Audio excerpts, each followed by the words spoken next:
Francismar da Silva Medeiros, que é da Universidade Federal do Cariri. Vai apresentar o trabalho intitulado Incentivo à Pesquisa e à Produção Literária e Filosófica como meio de manifestação da subjetividade do educando.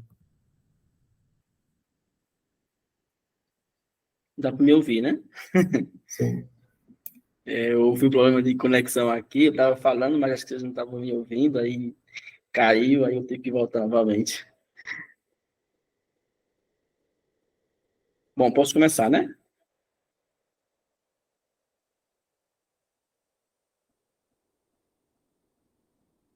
Bom,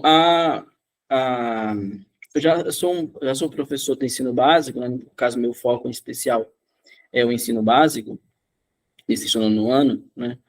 Então, eu também já tenho uma graduação em pedagogia, né? E aí, no curso de pedagogia, tinha algumas questões, e uma das questões mais importantes para mim seria exatamente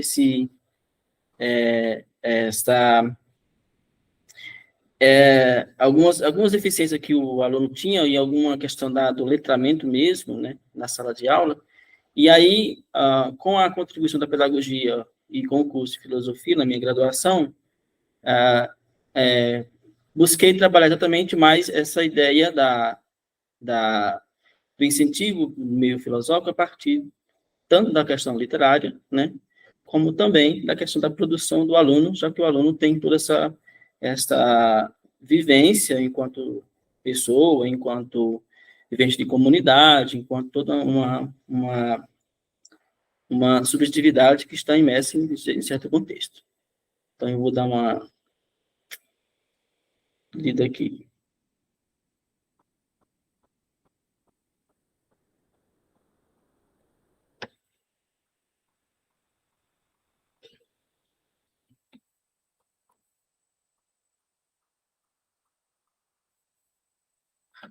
Então, vamos começar. A educação é um meio pelo qual se desperta o potencial, por exemplo, do aluno, né, que precisa ser percebido, identificado, acolhido, desenvolvido e alimentado, né?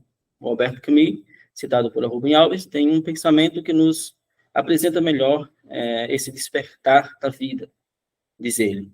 Eu creio, ao contrário, que ele é apresentado, revivificado, alimentado por milhões de vidas solitários. Fim de citação.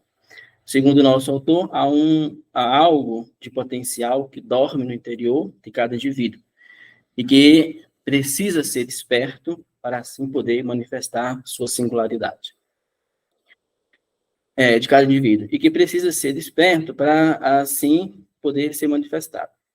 Quando isso acontece, todos ganham, o indivíduo que se realiza com sua totalidade e a sociedade que se renova com o novo. Entretanto, percebo que há uma certa desvalorização por parte do sistema educacional, né, de não aproveitar as experiências cognitivas, sensitivas, valorativas e comunitárias de cada aluno. De perceber o aluno como um outro ser rico em possibilidades e potencialidades, e não como depósito de informações. Essa falta de perceber e de poder ver e trabalhar suas potencialidades descarta toda uma rica produção subjetiva, identificada, vivenciada pelo aluno, que sequer é visto. Hannah Arendt, em seu texto A Crise da Educação, nos afirma que o papel desempenhado pela educação, em todas as utopias políticas, desde a antiguidade até os nossos dias, mostra bem como pode parecer natural, querer começar um mundo novo com aqueles que são novos por nascimento e por natureza. O grande problema, a meu ver, na educação, é a gestação do novo no seio de velhas estruturas que muitas vezes não consegue captar o interesse ou a subjetividade do aluno. Se dá de fato pela educação, será formado, moldado e construído pelos velhos valores e comportamentos, no intuito de preservar a antiga cultura por isso, despreza a subjetividade.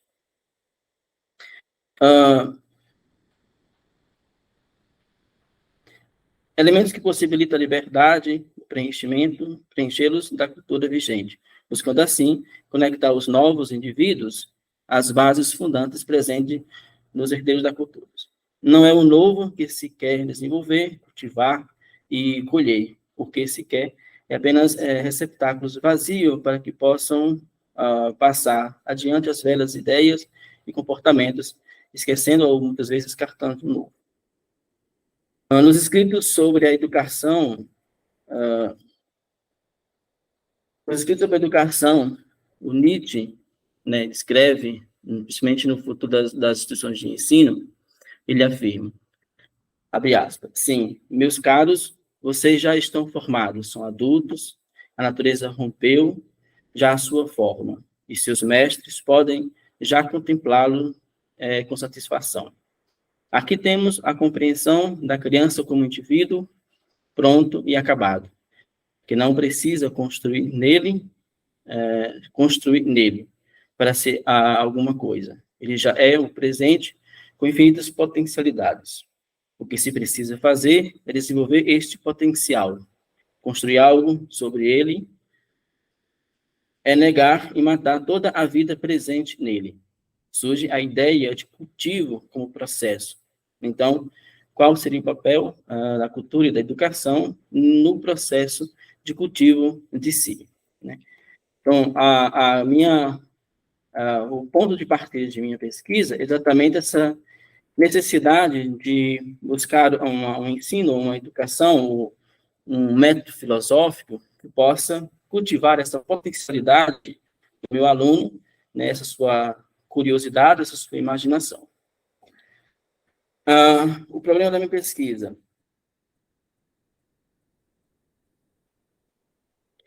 Na sala de aula, há vários problemas que surgem do processo de ensino-aprendizagem, dentre eles a dificuldade da interpretação, a análise crítica dos fatos e do texto lido, são um dos problemas que persegue o processo de aprendizagem.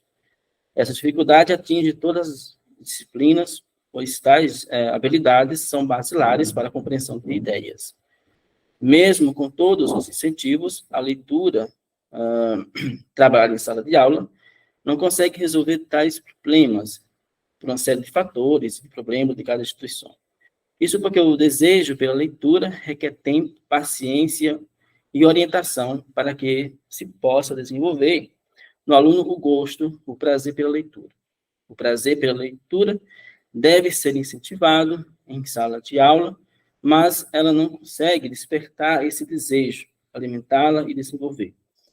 Pois para isso se faz necessário espaço, tempo, método e ambiente específico para tal atividade, né? Difícil de acontecer no ambiente de sala de aula por um certo de fatores.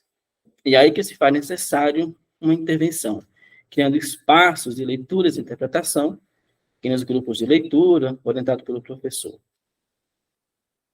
Entretanto, a leitura é só o primeiro passo do despertar. Para que o gosto pela leitura se concretize, é necessário que o aluno passe de leitor para autor, de um mero espectador que observa de forma passiva, para o criador e manifestador de sua experiência de vida, de sua imaginação, de sua forma de ver e sentir o mundo, de a sua volta. Aqui a leitura passou a fazer sentido e lhe dar prazer, pois sua vida e sensações tornou-se uma obra de arte, né? A leitura seria o mecanismo, né, e linguagem necessária para ele poder ler e manifestar sua própria experiência de vida. É o que conclui, né? Bom, o meu objetivo, né, geral seria desenvolver grupos de estudos e produção literária e filosófica, né, no intuito de incentivar, despertar e desenvolver, né, tanto o desejo pela leitura e pela investigação, mas também desenvolver essa subjetividade, ou desenvolver sua própria experiência, colocar na obra, né, suas experiências vivida, sua filosofia de vida, vamos dizer assim. Na justificativa, né, por que intervir? A intervenção nesse problema, né, a atenção nesse problema em especial, é fundamental, é de fundamental importância, pois seu êxito contribuirá bastante no processo de ensino-aprendizagem do aluno, além de auxiliar o desenvolvimento do mesmo em sala de aula, facilitando o trabalho do professor, ajudará no processo de leitura, compreensão textual e análise crítica, além de poder transformar o aluno em autor e produtor de suas próprias experiências de vida, e dando autonomia ao aluno. Um outro ganho desse projeto é a possibilidade de passar a produzir, né, pequenas obras, né, fontes de pesquisa, seja ela filosófica ou literária, né, que se volta para a escola, para ser lido não só por eles, mas também pelos colegas.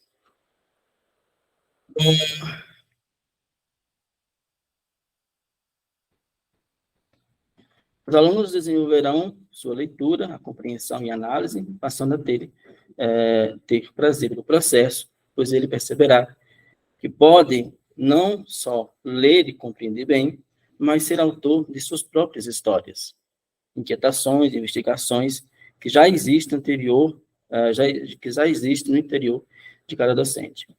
O que há, o que não há, são meios de trabalhar, desenvolver e manifestar tais inquietações. A inversão dos papéis, para ele perceber o quanto a leitura é importante e o quanto suas sensações, experiências e curiosidades de vida também o é. Ao passar pelos dois processos, o de observador e criador, o prazer pela leitura dos outros, por meio de sua própria obra, de seus próprios escritos, e pela leitura de si mesma, através de suas obras, passa a ser algo totalmente novo e marcante em sua vida.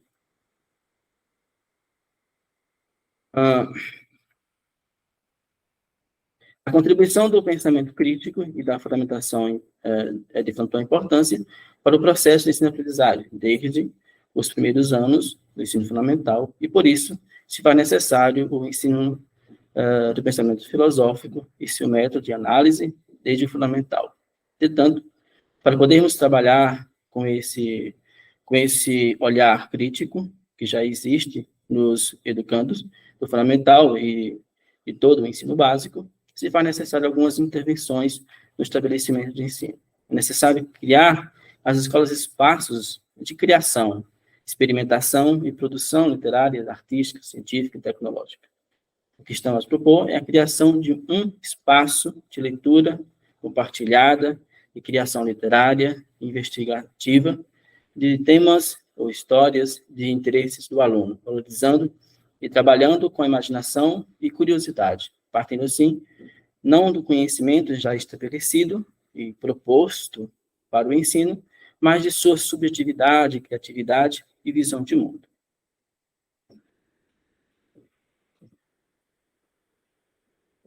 Eu tenho quanto tempo? Tem mais alguns minutos já. Oi? Tem mais alguns minutos. 7 minutos. Pronto, dá tempo. Na fundamentação teórica, a pesquisadora Gonçalves, né, 2003, ao comentar Paulo Freire, nos faz a importante afirmação sobre a importância da leitura. Afirma. De acordo com Freire, a leitura do mundo precede sempre a leitura das palavras, e a leitura desta implica a continuidade da leitura daquilo. A leitura é associada à forma de ver o mundo. É possível dizer que a leitura é um meio de conhecer, a codificação dos signos linguísticos, de seus significados e sua construção literária, não é a primeira forma de ler o mundo. A primeira forma de ler o mundo é aquela ação de descoberta do mundo em sua primeira fase de vida. É o que nos afirma Freire. Ler o mundo é um ato anterior à leitura da palavra. A leitura de si e do mundo dá lugar à leitura dos signos, de seus significados, para só assim ter acesso ao mundo através da linguagem artificial e não através de seus sentimentos. Na primeira fase da sua vida, há um interesse de ler o mundo, pois ele sente e experimenta em seu corpo cada coisa descoberta. Na leitura literária, a princípio, não tem esse prazer na descoberta. Primeiro porque para ler é necessário aprender os signos e seus significados, que já requer muito tempo e sofrimento, do qual dificulta a sensação de prazer. Diferente da leitura do mundo, do qual ele já sabe a linguagem necessária para ler. Então, a prática da leitura nas ciências sociais deve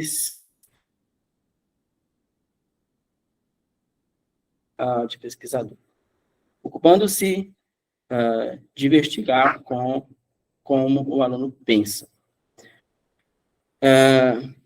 Corroboro com a afirmação da pesquisadora na citação acima, né? E acrescentaria a necessidade de investigar a forma como o aluno sente e experimenta o mundo à sua volta. Sentir, inserir a forma como ela vê e sente o mundo é fundamental importância no processo de ensino-aprendizagem. Interagindo consigo mesmo, com o mundo e com a literatura. Ela será parte do processo e não algo separado, como acontece muitas vezes no nosso cotidiano.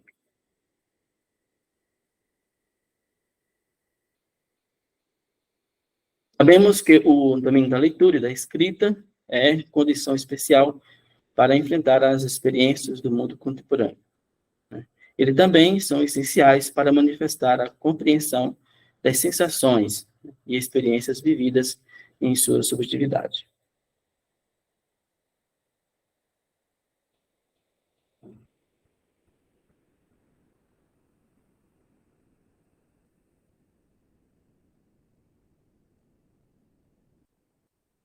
Para embasar teoricamente a pesquisa, a produção teórica e prática, tomarei como fundamentação as ideias de cultivo apresentadas pelo filósofo Friedrich Nietzsche em suas conferências,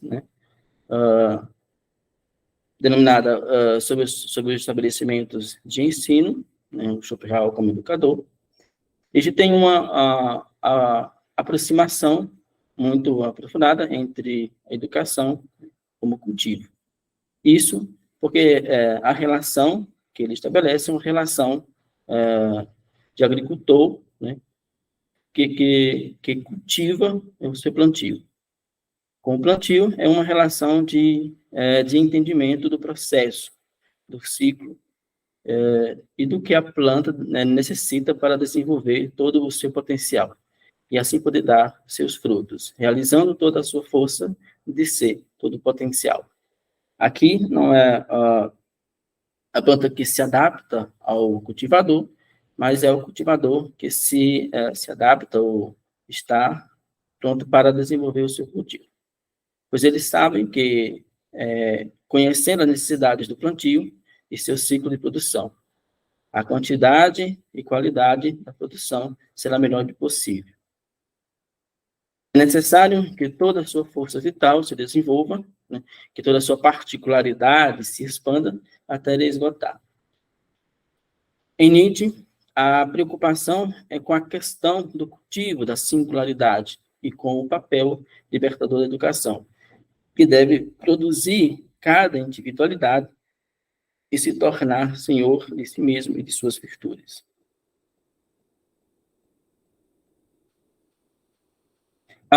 Como metodologia, né, a pesquisa teórico-prática terá 3 momentos. A primeira, a pesquisa, fundamentada e orientada à prática e à produção. E o segundo momento é a efetivação da ideia apresentada nos fundamentos, por meio da ação proposta como meio de intervenção. Esse momento é a entrega do produto proposto como resultado da pesquisa teórico-prática.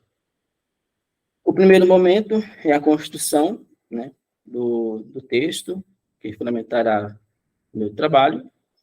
Para esta fundamentação, vamos compreender a análise e a noção de cultivo de si, apresentado por Nietzsche, numa série de conferências denominadas, né, sobre o estabelecimento de ensino. Conferência esta que ele ministra quando ele é professor na Universidade da Basileia.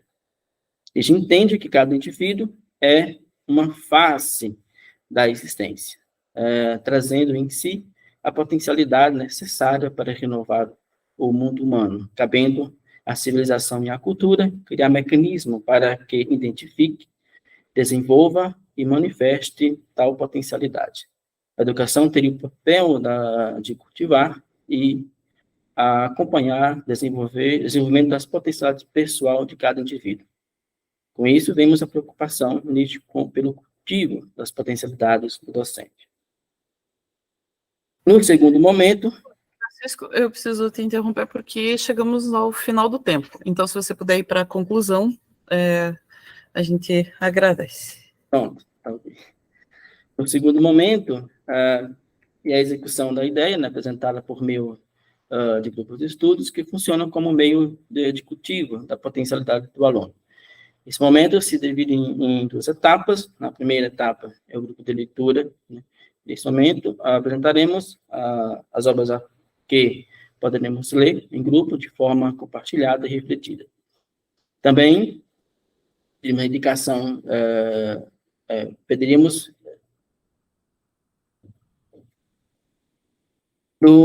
na segunda parte, é a escrita, né, dessas experiências de vida, desses contos e dessas reflexões em sala de aula, né, como proposta. Depois de termos lido várias histórias, né, conhecido seu enredo, personagens, lugares, tempos e fantasias.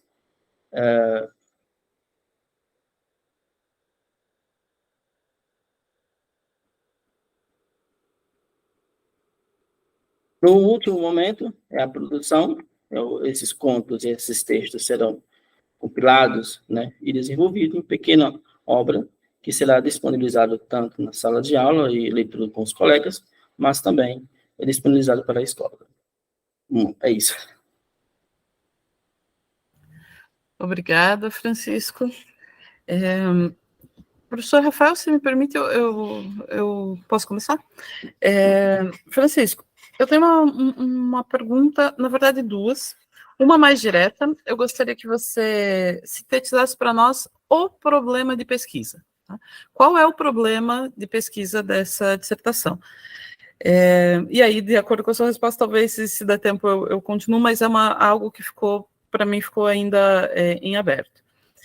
E aí, uma outra questão um pouco mais complexa é a seguinte: eu percebo que a sua fundamentação teórica, ela vai na direção de construir uma filosofia da educação.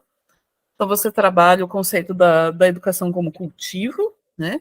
E me parece que você tem os autores necessários para isso, e etc.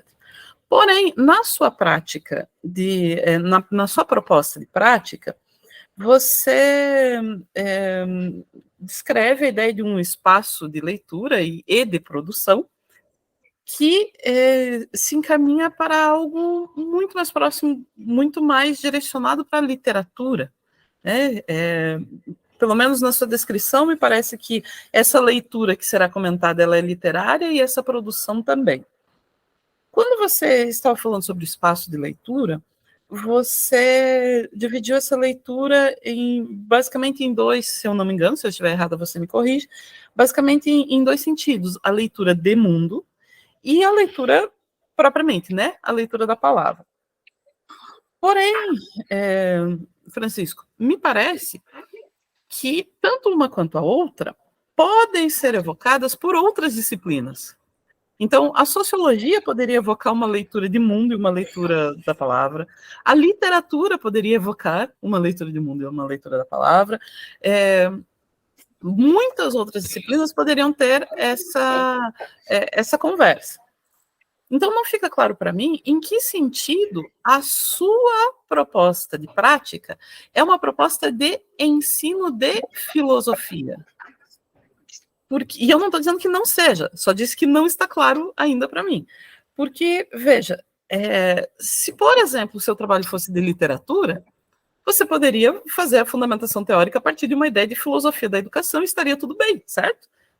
Vou fazer um trabalho de ensino de literatura e eu tenho uma base teórica da filosofia da educação, vou usar a ideia de educação como cultivo e etc. E isso poderia fundamentar um trabalho de literatura.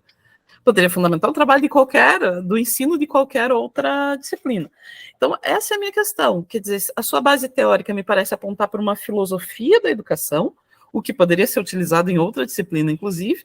Eu gostaria de saber em que medida essa prática que você propõe, ela está inserida, o seu objetivo final é o ensino de filosofia, o que é do conteúdo, não me entenda mal como um ensino conteudista, mas em que medida essa prática ela conduz a um processo de ensino e aprendizagem de filosofia especificamente. Então, eu gostaria que você me respondesse essas duas coisas. Qual é o problema de pesquisa, que não ficou claro, e em que medida essa prática conduz para o ensino de filosofia, porque no sentido de que me parece que esse conceito aí de leitura, de mundo, etc., poderia ser usado também no ensino de outras disciplinas. Tá? Eu poderia repetir, porque está cortando a fala. Tá, a primeira pergunta é qual é o problema da sua pesquisa? Assim, fosse para você enunciar lá, metodologia de pesquisa, ou como seminário de projeto. Qual é o problema de pesquisa dessa dissertação? Isso não está claro. Então, se você quiser responder essa, daí eu refaço a outra. O problema, no caso, né? Exatamente. Bom, como professor e como pedagogo, a minha experiência estava exatamente em perceber, identificar, não é nem perceber, poder identificar este meu aluno, que está em sala de aula, do 6º ao 9º ano, como é que eu possa desenvolver essas potencialidades partindo por uma educação ou por uma reflexão que atraia, né, esse contexto. Então, essa ideia do cultivo, por isso que eu identifiquei a ideia do nicho do cultivo, né, porque essa ideia de desenvolver essa potencialidade do meu aluno, né, que muitas vezes fica de lado ou fica desvalorizado, através da leitura e da produção dessa visão de mundo deles, né, no caso, essas experiências e tudo mais. E aí, como eu peguei essa ideia do Nietzsche, né, para desenvolver esse problema, o problema se dá exatamente de como manifestar essa potencialidade do meu aluno a partir do cultivo de suas potencialidades, partindo do ponto da sua própria produção, certo? Como discussão em sala de aula e tudo mais, né?